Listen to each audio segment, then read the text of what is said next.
우리나라 경제의 대동맥 경부고속도로.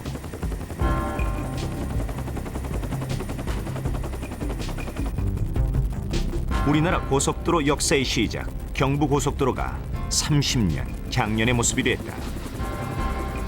우리나라를 경제 대국으로 만든 장본인, 국가 경제의 주축돌 경부고속도로. 고속도로는 모든 국가 경제의 기초고 그 나라의 경제 대동맥이다. 그런 고속도로가 드디어 한국에도 생겨난 것이다. 기술력과 자본력의 불모지대. 건설을 위한 장비조차도 몇 가지 가지고 있지 않았던 당시 우리 건설 기술력으로는 감히 엄두도 내기 어려웠던 고속도로 건설 사업.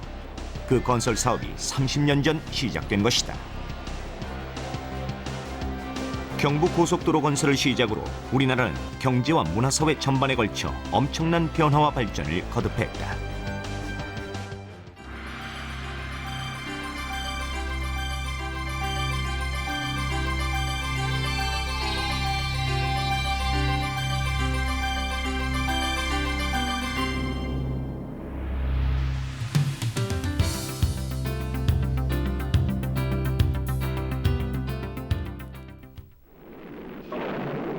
(1968년 2월) 드디어 경부고속도로가 첫 발파를 시작했다.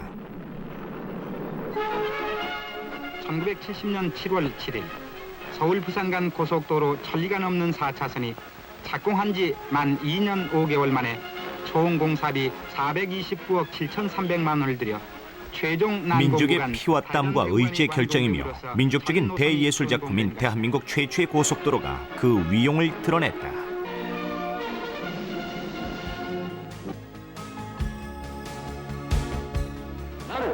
이 고속도로를 만들 때 이런 경제적인 면과 물질적인 면보다도 더 중요한 목적을 하나 가지고 있었던 것입니다.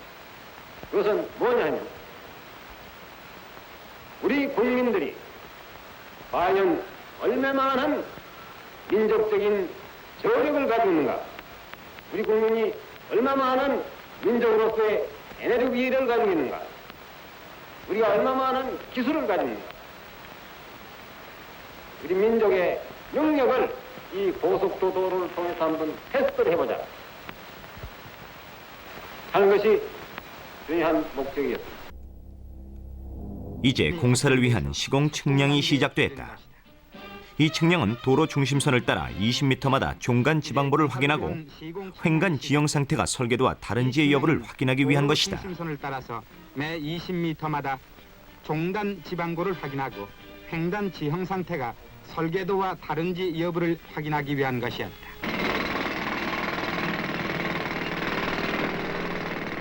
우선 높은 곳을 깎아내리는 절토 작업이 있다.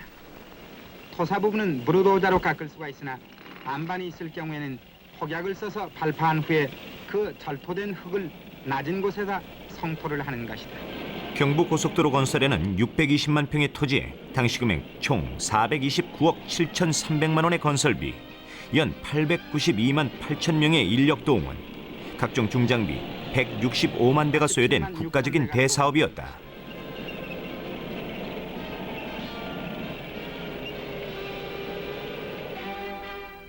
이제 넓이 22.4m의 4차선 고속도로가 그 모습을 드러내기 시작했다. 그렇다면 우리나라 고속도로 건설의 그 출발점은 어디일까? 대통령께 직접 건의를 하는 것은 독일 수상입니다. 에르와드 수상이 경제 발전을 위해서는 소위 사회 간접 자본이 개발돼야 한다. 대동맥이 뚫지 않고서는, 교통망이 없으면 개발이 안 된다. 한국같이 낙후된 나라는 제일 중요한 것이 기관 도로를 건설하십시오. 여기서 독일의 아우토반 얘기가 나온 겁니다. 그래서 지금 하지 않으면 영원히 불가능하다. 경제 발전의 아주 기반이 고속도로하고 세 가지라고 그랬습니다. 고속도로하고 공업단지를 건설하고 그랬습니다. 그 다음에 세 번째가 달릴 수 있는 기관 산업을 건설하라. 에르하르트 수상의 이런 충고를 들은 당시 박정희 대통령은 아우토반을 달려보기로 마음먹었고, 그 후 귀국하자마자 고속도로 건설에 착수하기 시작한다. 아우토반. 독재자 아돌프 히틀러가 1932년 세계에서 처음 만든 본 쾰른간 고속도로다. 시속 160km의 속력, 왕복 8차선의 탁 트인 도로. 당시 우리나라 상황에서는 감히 보기 힘든 그런 모습이었다. 각하 어젯밤에 에르하드 수상이 말씀드린 바로 고속도로가 바로 이 오늘 달리는 길입니다. 그랬더니 대통령께서요 깜짝 놀라시면서 그 고속도로 얼마나 좋습니까? 앞에 가는 사이드카를 전부 다 스톱시켜가지고 대통령이 내렸습니다. 내려서 고속도로를 이제 바라보고 있어요. 그 중간에 얼마나 그 공원처럼 되어 있는 양쪽에 8차선입니다. 4차선, 4차선 그렇게 있었는데 그 광대한 고속도로를 보고 대통령이 탐복을 했습니다. 경부 간의 고속도 도로 계획 이런 것은 과거 우리 민족의 하나의 꿈이었다고 나는 생각을 합니다. 이 꿈을 우리들의 기술과 우리들의 자본과 우리들의 노력으로서 한번 이루어보자. 아직도 아마 이 경부 고속도 도로에 대해서는 안 된다고 생각하는 사람들이 된다고 생각하는 사람보다도 숫자가 더 많은 걸로 이렇게 듣고 있는데 나는 이거 절대 된다고 해서 확신을 가지고 있다는 것을 오늘 이 자리에서 여러분들께 말씀드립니다. 직접 노선을 결정하고 헬기로 현장을 조사했던 박정희 대통령. 이런 고속도로 건설에 대한 박정희 대통령의 신념은 그가 직접 기록 정리한 메모장을 통해서 더 잘 알 수가 있다. 1967년부터 시작한 이 기록은 여러 가지의 지시사항과 건의받은 사항, 그리고 필요한 토지의 매수 방법, 매수 가격, 노선 주변의 경지 정리 계획, 금전의 이자 등이 기록되어 있고 또 고속도로에 관한 많은 도면이 그려져 있는 것이다.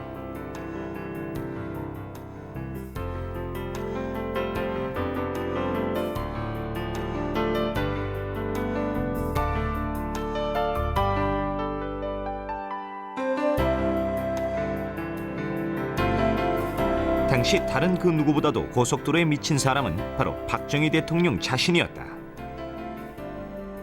경제 발전에 앞서서 이뤄져야 하는 것이 고속도로 건설이라고 믿었던 박정희 대통령. 그의 고속도로 건설에 대한 집념은 직접 그린 전국 고속도로망, 당시 건설 현장에서 일했던 현장 감독들을 통해 들을 수 있다. 이 경부고속도로는 후손에게 물려주는 유산이다. 그러니까 자기 자신의 자식들에게 물려주는 그 유산으로 생각하고 여러분들이 열심히 그 신혈을 기울여 달라 그런 말씀을 가끔 하십니다.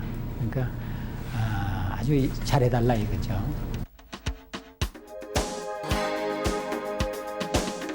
이런 박정희 대통령의 집념과 현장 근로자들의 힘으로 경부고속도로 총연장 428km와 산고를 겪고 태어난 것이다. 고속국도 1호 경부선. 지금도 한남대교 남단에 가면 그 모습을 찾아볼 수 있다.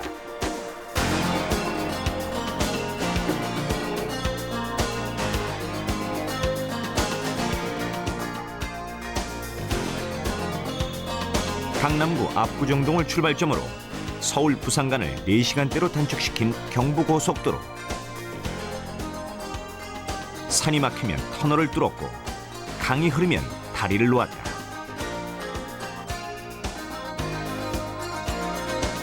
(1970년) 당시 왕복 4차로였던 것이 현재는 왕복 8차로와 4차로로 변화했고 경부고속도로의 길이도 개보수 공사를 거쳐 지금은 426.3km다.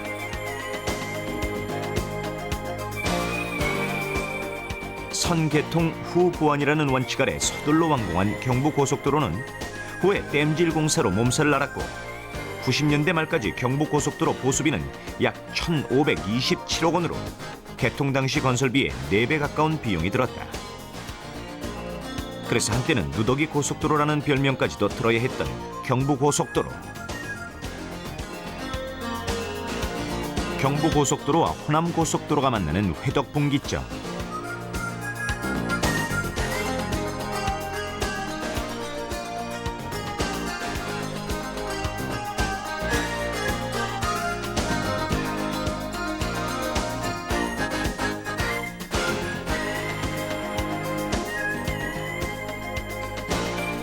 경부고속도로와 대전 남부순환고속도로가 만나는 비룡분기점. 경부고속도로 건설 30년이 된 지금은 세계 어디에 내놔도 손색이 없는 안전하고 빠른 고속도로의 모습을 갖추었다. 1970년 개통 당시 경부선 428km와 경인선 29.5km를 합쳐서 457.5km였던 고속도로는 80년대 말까지 1224km로 증가했다.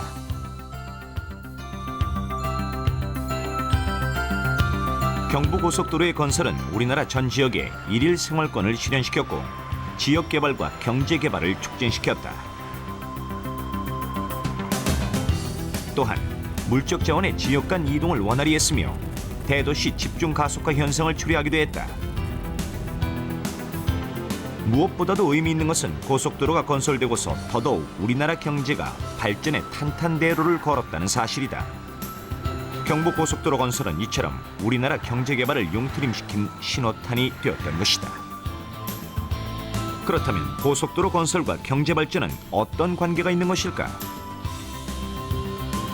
미국에는 그 인터스테이트 하이웨이라고 그래서 그 주가 있잖아요. 각 주와 주를 연결하는 고속도로망이 아주 잘 정비되어 있죠. 그래서 그게 한 7만 킬로 정도 되는 걸로 알고 있습니다.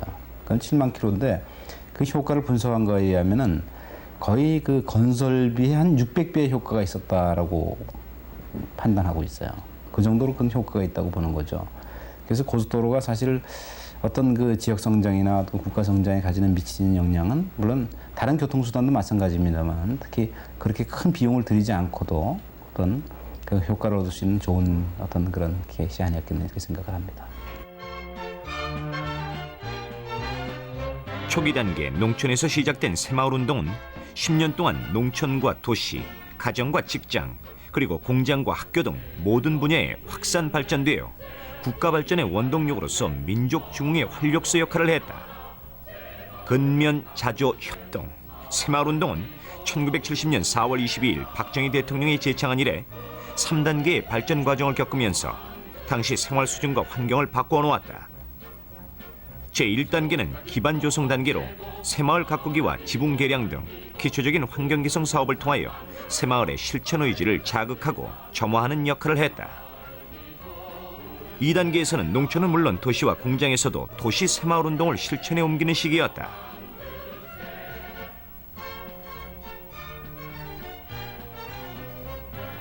제3단계는 살기 좋은 복지문화 농촌의 건설과 건전한 국민질서 확립으로 다가올 고도 산업사회에 부응하여 인정과 의리가 넘치는 풍요로운 사회 건설, 더 나아가 범국민적인 운동으로 승화 발전하기에 이르른다. 이러한 새마을운동은 경부고속도로 건설 이후 물자들의 원활한 수송 능력, 좀 더 잘 살아보겠다는 국민들의 의지가 뭉쳐서 이뤄낸 그런 결과였다.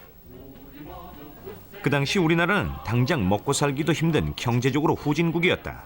한 가정을 기준으로 미국이 자동차 한 대, 일본이 자전거 한 대를 보유하던 그 시절 우리나라는 겨우 지게 하나가 전부였다. 불과 30년밖에 안 지났지만요. 그 당시 그 주민들의 생활상을 이렇게 들여다보면은 그러니까 봄철에 보릿고개가 그냥 남아있는 또 단군 할아버지 때부터 쓰고 있던 초가집을 그대로 쓰고 있는 그런 비참한 상황을 많이 목격할 수가 있었습니다. 한 번은 점심을 밖에서 도시락을 먹고 있는데 어떤 할머니가 자꾸 들어와서 도시락을 그래서 방에 한번 들어가 본 적이 있는데 그 방에 도배를 그러니까 신문지 가지고 도배를 전부 한 그런 방이었어요. 서울 부산 간 구불구불한 신장로길을 시속 60km로 달려도 9시간이나 걸리는 것이 당시 교통 현실이었다. 이런 낙후된 국도나 일반 도로 그리고 한정된 철도로는 우리의 경제 발전에 따라 엄청나게 늘어나는 수송을 감당할 수가 없었다. 길을 개발하겠다는 이런 정신 상태에서부터 우리는 어떠한 의욕이 생겼고 어떠한 목표가 생겼고 어떠한 비전이 생겼고 어떠한 용기가 생겼던 거예요. 이래가지고 우리가 근대 산업화가 지금 이루어진 거예요. 그래서 어떤 사람들 일마다 뭐 잘 살아보자, 잘 살아보자는 얘기가 반드시 옳은 얘기는 아니에요. 그러나 그런 의혹도 결국은 도로를 만들면서 생겨났다고 생각해야 되는 겁니다. 그런 점에서 경부고속, 서울 부산간 고속도로의 건설이라는 것이 굉장히 의의가 있다. 잠자는 민족이 깨어주는, 문화적으로 문명적으로 잠잤다 하는 우리 민족이 그 새로운 문명과 사회의 우리 자신의 자주적인 문명, 그래서 이 길은 자주의 길이요. 또 당신이 생각할 좀 번영의 길을 우리가 만들어야 돼요. 이렇듯 제2차 경제개발 5개년 계획의 일환이었던 경부고속도로는 경제적인 면에서 높이 평가되고 있다. 이 고속도로의 건설로 우리나라는 경제 발전뿐만 아니라 건설 기술의 발전도 이뤄 지금의 금강 4교 건설이나 옥천 2터널처럼 대규모 공사도 우리의 기술과 힘만으로 가능하게 된 것이다.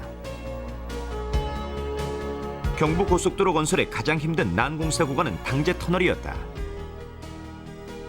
집안이 암석으로 되어 있고 터널 길이도 길어서 당시 기술력으로는 많은 어려움이 따랐다. 나중에 관통이 된 후에 그 터널 내에 암 버럭이라고 그러는데 발파한 암을 실어 날릴 적에는 가능한 장비를 전부 동원해가지고 굴내에서 작업을 하다 보니까 굴내의 매연으로 인해서 중기 운전수들은 군에서 사용하는 방독면을 착용하고 작업을 할 그런 정도였고, 충남 옥천군 이원면에 높은 당제 중허리를 꿰뚫는 길이 550m의 당제 터널 공사.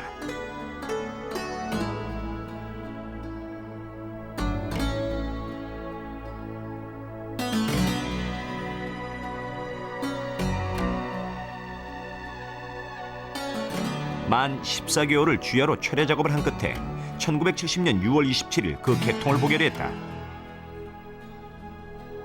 이 지형의 특성상 전진 도경 굴착으로 공사를 시작했으나 낙반 사고가 나기 쉬운 토질 때문에 작업 도중 어려움이 많았다. 당제 터널 공사 현장 환경은 지금과는 비교도 할 수 없을 만큼 열악한 형편이었다. 장비가 부족해서 삽과 괭이를 사용하기도 했고, 부족한 골재를 채취하기 위해 인근 야산을 사람의 손으로 파기도 했다. 공기내 준공을 위해 겨울엔 언 땅을 녹이느라 불도 피우고 밤샘은 기본이었다. 또한 한 번도 해본 적이 없는 공사인 탓에 도면과 설계도를 다시 수정하면서 공사를 강행하는 경우도 있었다. 이런 난구간에서는 많은 인명피해가 발생하기도 했다. 당제 터널의 그 공사가 왜 어려운 공사였느냐 하면은 그 당시에 공기도 촉박했고 또 공사비를 절약하기 위해서 터널의 길이를 최대한 500m로 설계를 했습니다. 그 이유는 환기시설도 안 한 자연 통풍으로서 고속도로 터널을 만들기 위해서였기 때문에 서울 부산 간 터널 중에서는 가장 길지만은 500m로 설계를 하다 보니까 협곡을 지나가는 터널이 됐습니다. 협곡을 지나가는 지역에서는 암질이 나쁘고 퇴적암이라든지 편마암 같은 그런 암으로 돼 있어서 낙반 사고가 10여 회 있었고 인명 피해도 10여 명 이상이 그 터널에서 났습니다. 엎친 데 덮친 격이라고나 할까. 공사가 막바지로 치닫던 1969년, 마치 하늘이 시험이라도 하듯이 이틀 동안에 627mm라는 엄청난 비가 내렸다. 토목공사에서 겪어야 할 가장 큰 시련은 홍수라고 한다. 공사를 할 수 없기도 하지만 이미 해놓은 공사에 피해가 생기기 때문이다. 1969년 때 아닌 4월의 홍수로 공사장은 엄청난 피해를 입어야 했는데 그 상처가 채 아물기도 전에 또다시 9월 삼남 지방에 내린 집중폭우는 수십 년 된 도로와 철도마저도 한 입에 삼켜버리기에 충분했다. 아마 69년 9월 14일로 제가 기억됩니다. 대홍수 때인데 현장 소장하고 밤새 현장 순찰을 했는데 빨리 피하라 그래 놓고 딴 현장에 갔다 오니까 그 지역에 한 바가 하나도 없어요. 다 날아가 버리고. 그리고 우리가 혹시 잘못 온 게 아니냐 이래 보니까 그 지역이 맞아요. 바로 그 순간에 그 상류에 그 뚝이 하나 터져가지고 제 방에 터져가지고 아마 인부들이 그 당시 한 9명인가 이래 죽은 적이 있고, 그 하루를 따라가니까 후라시를 비치는데 강 가운데 그 바위 위에 고양이 눈같이 눈이 그 불빛이 팍 나는 게 6개 불빛이 비쳐요. 그리고 3사람이 붙어 있다는 이야기입니다. 불과 이제 가에서 한 5, 6m 되는 6, 7m 되는 그런 거리인데, 그래서 그대로 있으라 그래 놓고 창고에 가서 현장 창고에 가서 로프를 갖고 나오니까 다 이미 떠내려가고 없어요. 그 결국 저 하루 쪽에 낙동강 물금 쪽에 가서 아주 시체를 다 찾았죠. 당시 상당히 힘들었습니다. 지금도 쓴웃음을 짓는 그 모습에서 당시 얼마나 힘든 상황이었는지 짐작이 간다. 한 번도 해본 적이 없는 고속도로 건설 사업. 선진국은 10년 이상에 걸쳐 건설하는데 2년 5개월이라는 단시간에 준공을 했다. 이런 초유의 기록들은 세계 어느 국가에서도 찾아보기 힘든 대기록으로 아직도 남아있다. 단 하나 고속도로 건설이라는 목표를 위해 그들은 자신들의 목숨도 버려야 했던 것이다. 이처럼 많은 희생자를 낸 경부고속도로 건설. 그들의 희생이 없었다면 아마도 지금의 우리나라 경제 발전은 기대하기 힘들었을 것이다. 건설 현장은 주변 마을 사람들의 구경거리가 됐고, 집 앞으로는 생전 처음 보는 자동차 도로가 생겨났다. 우마차로 먼 곳을 가고 걷는 것에 익숙했던 시절, 집 앞으로는 누가 다닐지도 모를 고속도로가 생겨났던 것이다. 아직은 낯설기만 한 생경한 이런 고속도로의 모습은 선진문화 이전에 좋은 눈여기였을지도 모른다. 그 당시에는 그 설계 기술이나 또는 시공 기술이 우리 한국에서는 처음 하는 일이라서 상당히 어려웠어요. 수준이 아주 뭐 지금 말하면 저 수준에 달했죠. 그래서 설계를 해가면서 공사를 하기 때문에 이 시공자들도 어려웠고, 또 그 당시에 그 장비가 좀 국내에서는 구하기가 어려운 그 건설 장비를 막 미군 부대에서 나오는 그 불화 장비를 갖고서 이제 공사를 하기 때문에 상당히 그 장비도 지원치 않았고, 그다음에 기술이 우선 저 우리 한국 그 토목 기술자들이 이러한 그 대공사를 해본 역사가 없습니다. 그래서 그걸 하다 보니까 이제 그 모든 그 국제 규격에 맞는 그 시방서를 우리 시공을 하는 데는 상당히 어려움이 많았다. 이런 어려움 속에 건설된 경부고속도로. 지금도 옥천 땅 그 험준한 고개를 넘다 보면 그들의 영령들이 경부고속도로를, 우리나라 경제를 지키고 있는 듯하다.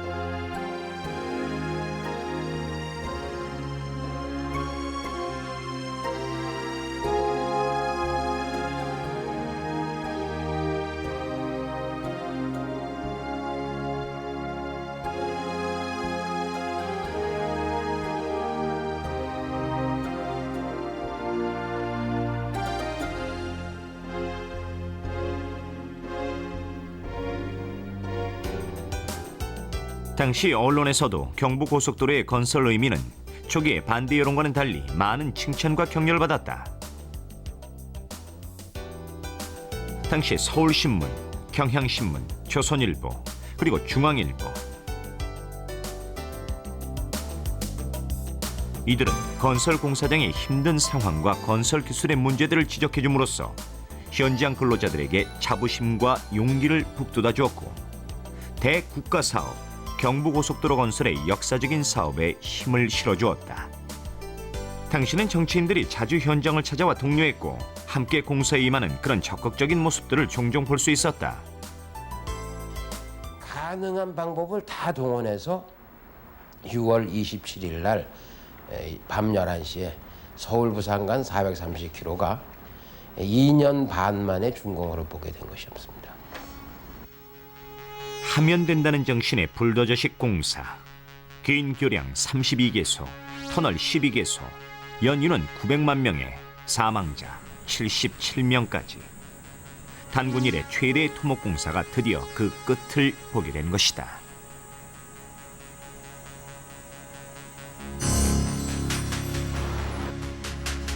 가난을 몰아내기 위해 밀어붙인 대역사, 경부고속도로 건설 사업. 이 사업은 한강의 기적을 일으키는 대들보 역할을 해내기에 이른다. 또한 우리나라가 농경사회에서 산업사회로 전환하는 계기를 경부고속도로가 마련해 주었다. 그런 경부고속도로가 30년이 지난 지금에는 우리나라 경제의 모습을 대표하면서 가장 아름다운 모습으로 변화 발전하고 있다는 것을 실감할 수 있다.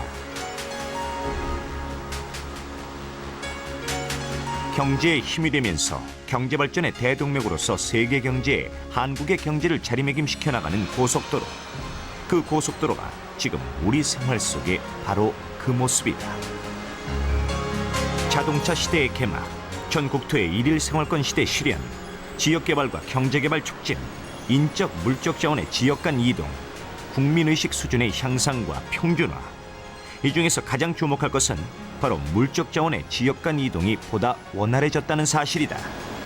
우리가 고속도로가 생김으로 해서 어떤 그 시간이 단축이 되죠, 지역 간. 그죠? 또 비용도 단축이 됩니다. 그러게 결과적으로 뭐냐면 수송비의 절감을 가져다 준다 이렇게 얘기를 하거든요. 그럼 이제 수송비가 절감이 되면 결과적으로 우리가 물류비의 절감을 가져다 줄 수 있고 그것이 곧 우리 생산성의 향상을 가져다 준다. 고속도로라는 것이 이제 많은 자본을 투자를 합니다. 그러니까 우리가 그 사회간접 자본이라고 얘기하죠. 이 사회간접 자본이라고 하는 것이 이제 많은 자본이 투자가 되다 보니까 거기에 따른 어떤 경제적인 파급 효과가 나타납니다. 그래서 고용 효과가 있다든지 뭐 이런 고용이 창출된다든지 산업이 발달한다든지 이런 효과가 있을 수 있고요. 또 고속도로라는 것이 사실은 별거 아닌 것 같지만 많은 기술적인 축적을, 건설 기술의 축적을 가져다 줄 수가 있어요. 그러므로 고속도로변 요소요소에 대규모 물류단지를 조성하여 물류 유통의 혁신을 이루는 것이 국가 경제의 원동력이 되는 것이다. 도심 주변에 있는 많은 공장과 물류센터들 간의 교류는 수송비 절감은 물론 상품의 가격도 저렴하게 하는 결과를 가져온다. 경제 선진국일수록 고속도로와 연계된 물류센터 설립률이 높다. 앞으로는 물류 거점 시설의 지속적인 확충으로 물류 흐름을 합리화하고 지역 간의 화물 간선 교통망의 확충으로 연계 수송 체계를 구축하는 것이 무엇보다도 중요하다. 이렇게 된다면 앞으로 경제 발전은 더더욱 가속화될 전망이다. 이러한 물류센터들의 원활한 교류를 위해서는 보다 효과적인 고속도로망이 우선적으로 건설되어야 한다. 그래야만이 경제가 더욱 활발해지기 때문이다. 우리나라는 지금 그 수송 분담률에 있어서 그 고속도로 위주인 어떤 공로 화물의 수송 분담률이 아주 높은 실정입니다. 그 70년대만 하더라도 그 공로 부분에 있어서의 수송 분담률이 약 한 65%를 차지했고 지금 90년대에 와서는 약 92% 이상을 차지하고 있는 게 오늘의 현실입니다. 그에 비해서 그 철도나 그다음에 해운의 수송 분담률은 상대적으로 낮은 편이죠. 철도 부분이 90년대에 약 한 3%, 그다음에 해운 부분에서 6% 정도를 차지하고 있는 게 현실정입니다. 그러나 아직은 고속도로망이 부족한 것이 현실이다. 앞서 언급했듯이 차량의 증가율을 도로가 따라가지 못하고 있는 상황에서 원활한 물류의 흐름을 기대하는 것은 무리다. 또한 물류 시스템을 대폭 개선하여 짐을 싣고 목적지에 간 차량이 빈 차로 올라오는 공차율을 낮추는 것도 경제에 이익이 된다. 이를 위해서는 교통과 연결된 물류 시스템이 갖춰져야만 한다. 이러한 시스템을 갖춤으로써 통행료 및 물류비 절감은 물론 교통 혼잡을 완화하고 교통사고 사망자를 크게 줄일 수 있어 획기적이라 하겠다. 2000년 현재 이러한 물류 시스템의 일환으로 여러 곳에서 고속도로 건설이 진행 중이다. 서해안 고속도로에 건설되고 있는 국내 최대는 물론 세계 9위의 서해대교.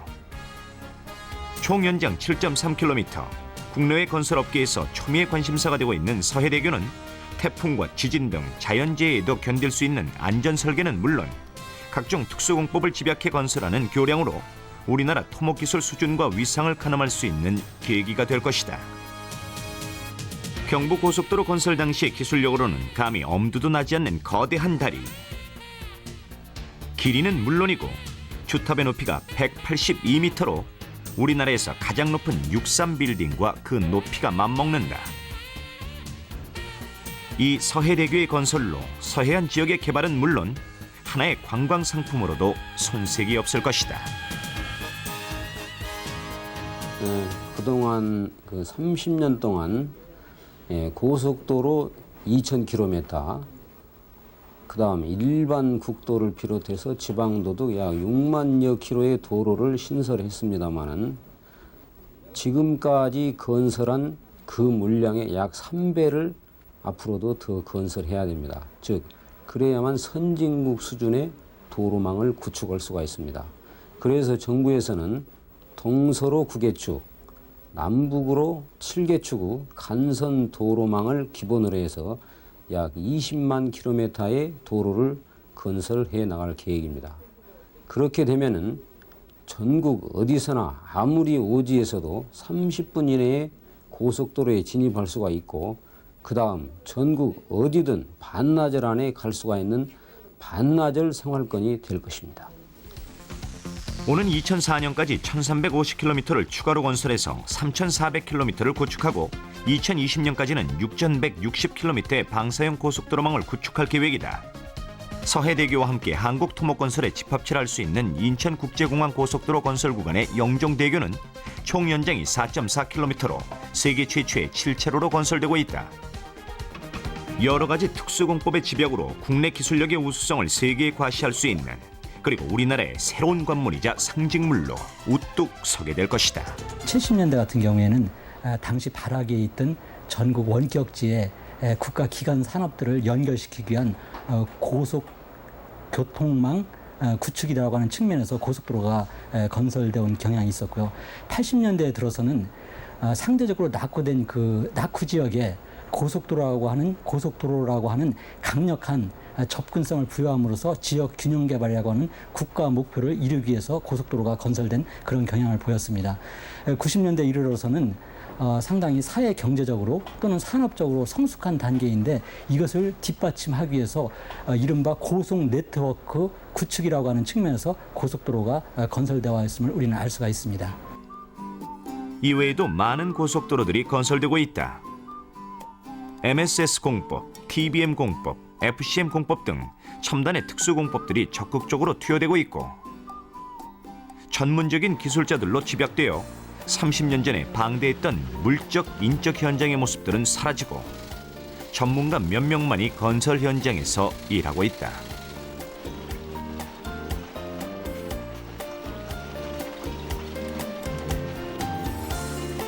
불과 30년이라는 짧은 기간에 이렇게 엄청난 기술적인 발전을 이룩한 것이다.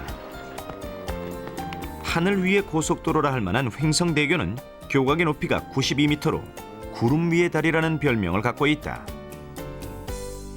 구름도 쉬어 넘어가는 횡성대교. 산 중턱을 연결한 그 장관은 토목건설과 자연의 만남이라는 환경 친화적인 모습으로 느껴진다. 옥천 2터널 또한 그 규모나 공법에 있어서 그 어디에 내놔도 손색이 없다. 전문적인 기술자들의 첨단 공법들.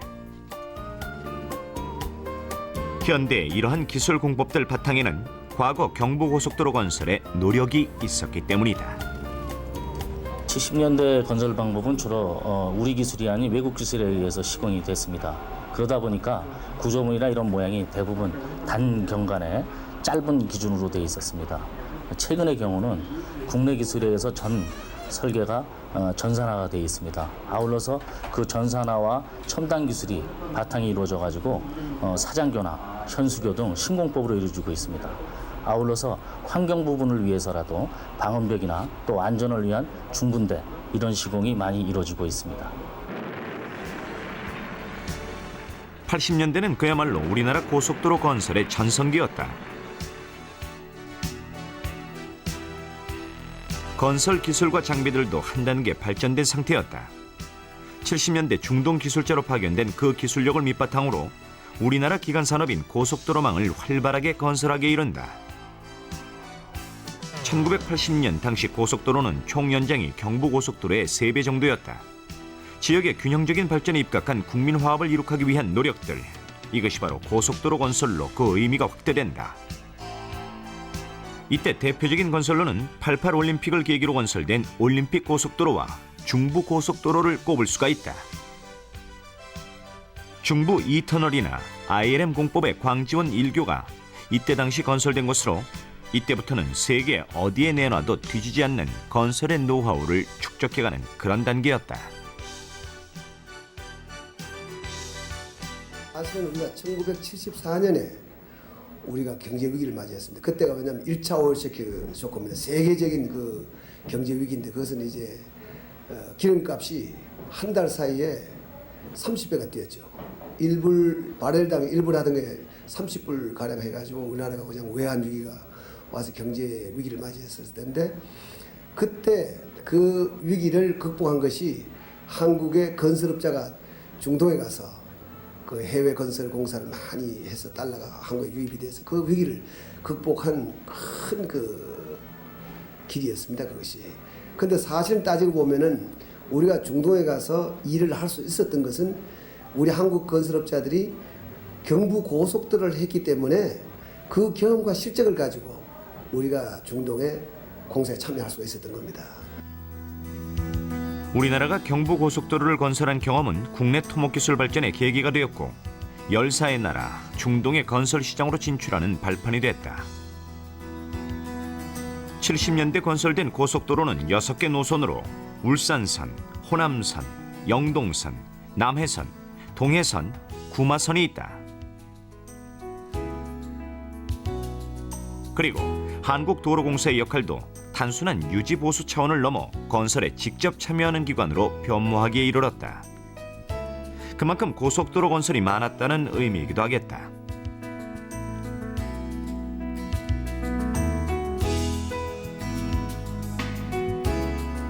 (70년대) 대표적인 건설로는 둔내 터널과 외관 낙동강교 그리고 대전 육교 공사가 있다. 경부고속도로가 값싼 가격으로 건설된 탓에 준공과 함께 보수가 시작되는 일이 많았다. 구간에 따라서는 사고가 잦은 지역도 많아 대청댐 주변의 이 구간은 10년마다 구간을 변경해서 건설을 해야 했던 지역이다. 초기에는 잦은 사고 다발 지역이라 사고를 줄이기 위해 이전 공사를 했고 그 후에는 대청댐이 만들어지면서 마을이 물에 잠기게 되자 다시 건설해야만 했던 곳으로 유명하다. 현재의 고속도로는 이제 신속함과 경제성 외에 또 다른 모습으로 변화를 꾀하고 있다. 그것은 다름 아닌 서비스의 향상이다.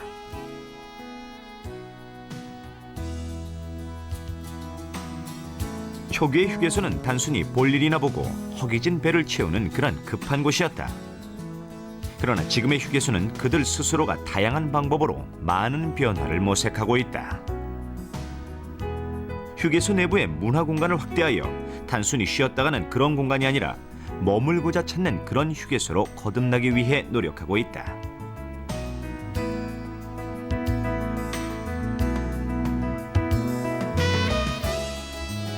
특히 휴게 공간이나 아이들을 위한 편의시설은 새롭게 달라지고 있는 일면으로 보인다. 또한 안전한 서비스를 추구하는 고속도로의 이미지와 가장 가까이에 있는 사람들, 그들은 아마도 고객 지원단일 것이다. 고객 지원단은 고속도로를 다니면서 원활한 교통소통을 돕고 노면의 잔물이나 위험물 제거, 또한 위급한 상황이 생기면 긴급 출동한다. 여기 홍천항 3호. 네, 옥산 하행선 사고 있답니다. 예, 알겠습니다. 순찰 중 사고 연락을 받으면 그곳으로 즉각 이동한다. 사고 현장에 도착하면 후발 사고가 생기지 않도록 안전관리를 철저히 하고 사고 현장 수습으로는 일단 현장을 파악한 다음 구조대라든가 순찰대를 요청한다. 그리고 위급한 환자가 발생했을 때는 119 구급차를 불러 바로 호송 조치를 한다. 마지막으로 하는 사고 현장의 청소와 잔물 제거 또한 이들의 몫이다.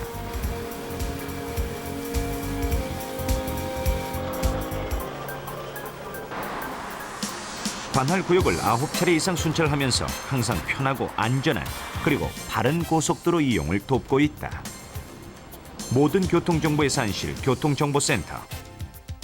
고속도로에서 일어나는 모든 일은 바로 이곳 교통정보센터에 모이게 된다. 교통관리 시스템은 첨단 컴퓨터와 소프트웨어 통신망의 결합으로 고속도로상의 각종 교통 상황을 실시간에 수집하고 이용객이 필요로 하는 정보를 즉각적으로 전달해준다.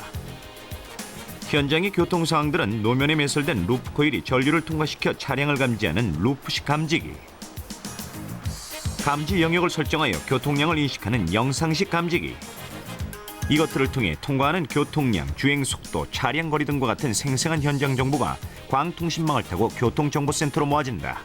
또한 톨게이트를 통과하면서 내는 통행료 징수 시스템의 정보도 메인 컴퓨터에 들어와 분석된다.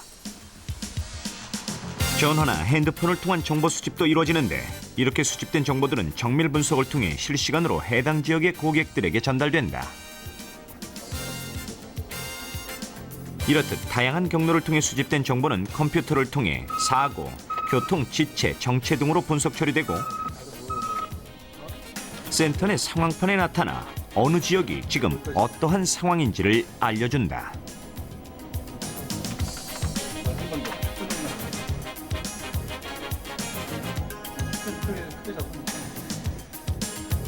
지리정보 시스템에 나타난 추풍령 구간, 적색은 시속 30km 이하로 정체 구간을, 황색은 시속 70km까지의 서행 구간, 녹색은 정상 주행 구간임을 실시간으로 나타내고 있다. 정보의 제공 경로는 다양하다. 톨게이트나 진입로 등에 설치된 가변 정보 표지판에 해당 구간의 교통 상황이나 도로 상태를 문자로 표시해주기도 하고,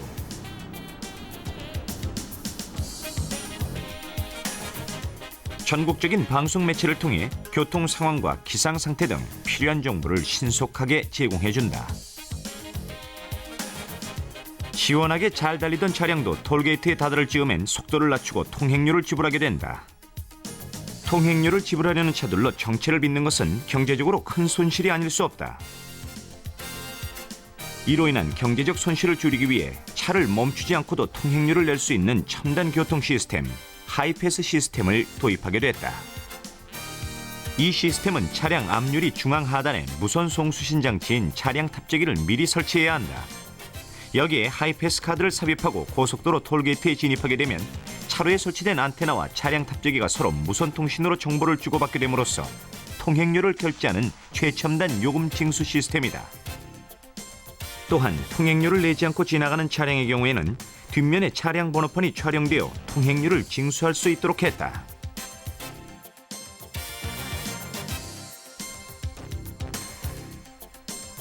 지난 6월 30일부터 판교, 성남, 청계 톨게이트에서 시범 운영 중이며 그 결과를 토대로 전국적으로 확대해 나갈 계획이다.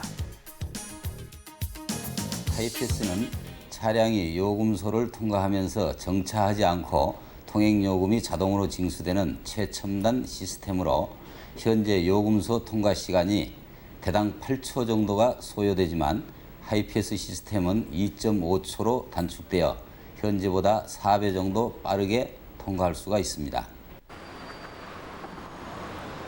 이 하이패스 시스템은 지능형 교통체계, 즉 ITS의 일환이다. 고속도로에는 지난 93년부터 고속도로 교통관리 시스템이라는 ITS 첨단 시스템이 도입이 됐습니다. 현재로는 전국 고속도로에 약 1000km가 넘는 구간을 자동으로 관리를 하고 있고요. 지금 현재 톨게이트에서 수집되는 정보를 포함해서 고속도로 교통관리 시스템에서 자동으로 수집되는 정보, 이 모든 것을 통합을 해서 내년 정도는 이제 인터넷을 통해서나 아니면은 휴대폰 등을 통해서 고속도로를 이용하고자 하는 사람들이 언제 어디서나 필요한 경우에 교통 정보를 받아서 활용할 수 있도록 준비를 하고 있습니다. 이러한 지능형 교통체계를 갖추기 위해서는 도로 시스템도 갖춰져야 하는데 미래의 도로는 AHS라고 한다. AHS라는 것은 그 자동화된 도로를 일컫는데요. 그 기존의 도로에다 그 새로운 그 첨단 기술을 도입해가지고 우리들이 그 고속도로를 달리는 게 보다 신속하게 그리고 안전하게 그리고 편의롭게 만드는 어떤 그 기술을 얘기하는 겁니다. 현재 우리나라에서 시행 중인 ITS로는 1,400km에 이르는 초고속 광통신망 구축 이후 고속도로 교통관리 시스템인 FTMS, 앞서 언급한 하이패스, 그리고 교통물류 정보 시스템인 TLIS 등 고속도로 진흥화에 많은 노력을 기울이고 있다. 지금까지는 사람과 도로 간의 관계였던 반면에 미래의 도로는 사람이 아닌 차와 도로의 관계에서 도로와 차량이 서로 필요한 정보를 주고받으면서 필요시에 교통 안전성을 지켜줄 수 있는, 그리고 교통 안전성을 획기적으로 증가시켜줄 수 있는 그런 서비스를 제공하게 될 것입니다.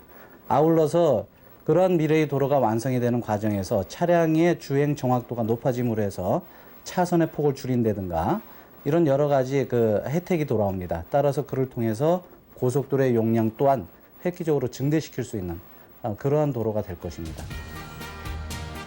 미래의 고속도로는 ITS와 AHS가 하나 된 지능형 교통체계, 그리고 환경을 생각하고 자연을 보호하는 그런 고속도로의 모습으로 우리에게 다가올 것이다.